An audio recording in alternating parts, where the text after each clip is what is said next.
a ideia do dualismo. A leitura, ainda que superficial, que enfatizava a ideia de que o desenvolvimento do Brasil se faz de maneira a escancarar um polo moderno na sociedade e um polo arcaico, um polo desenvolvido e um polo subdesenvolvido. Se você quiser, Avenida Paulista e Jequitinhonha. Então, Hugo de Franck acentuou isso para mostrar que a sociologia brasileira, até 62, 63, 64, não entendia essa polaridade como fazendo parte de uma unidade contraditória. Daí a chamada, a crítica do dualismo. Ou seja, o polo arcaico da sociedade brasileira é produzido pelo polo moderno.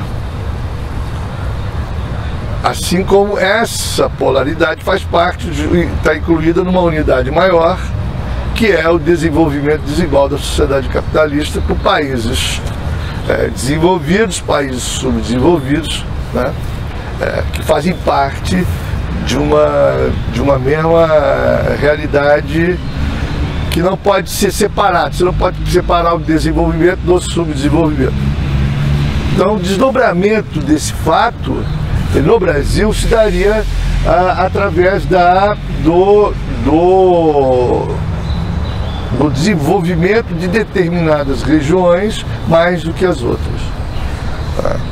Então, ele estabeleceu até uma lei.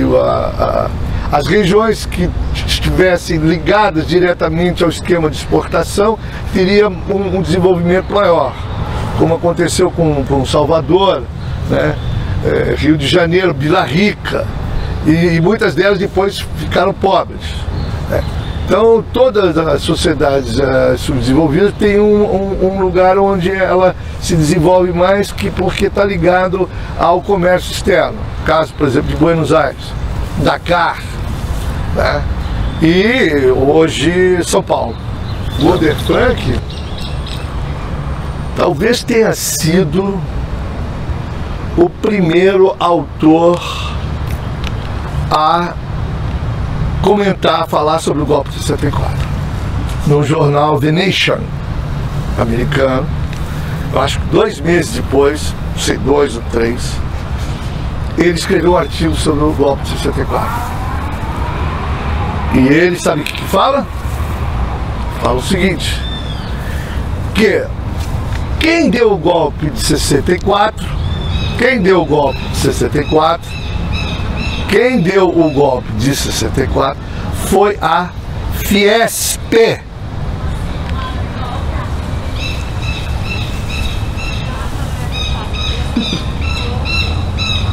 Quem deu o golpe de 64 foi a Fiesp. Olha que sacada. Que sacada. Olha que perspicácia. O raciocínio, vamos dizer, superficial, não, o golpe de 64 foi dado pelos militares. Ou o golpe de 64 foi dado pelo Lincoln Gordon, ali, a turma do Johnson, Lyndon Johnson com o Kennedy, né? Aí o Hugo de Franck fala, não, tudo bem, isso daí teve essa determinação, claro, mas a burguesia bandeirante é que deu o golpe de 64. Mas isso é sacada. Fechou o zoom. Fechou o zoom. Falou tudo, fechou o zoom. Aí fala, peraí, então, explica-se por que todos os governos de 64 para cá são necessariamente paulistocêntricos, ou seja, o eixo da dominação está em São Paulo.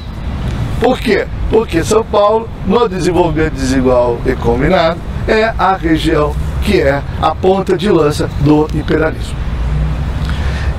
Não, tudo bem, peraí, mas o Fernando Henrique não é paulista, tudo bem? O Castelo Branco não é paulista. O Médici não é paulista. A dona Dilma não é paulista. O Lula não é paulista, mas são paulistocêntricos. Tá? Governam para atender os interesses da burguesia bandeirante, que por outro lado, ou seja, que ao mesmo tempo é o que? É uma burguesia balcanizadora na América Latina. É uma burguesia que divide a América Latina. É uma burguesia anti-Chaves. É uma burguesia anti-Evo Morales. Anti-Rafael.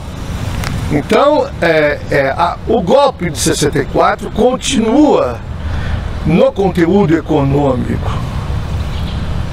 A forma política, não tem preso político, liberdade de imprensa, estamos agora aqui falando, na ditadura a gente não ia falar, tudo bem. Mas o conteúdo econômico permanece o mesmo. Ou seja, o golpe de 64 foi um acontecimento para colocar o Brasil na divisão internacional do trabalho, tendo uma burguesia bandeirante, sócia ou testa de ferro dos grandes grupos multinacionais.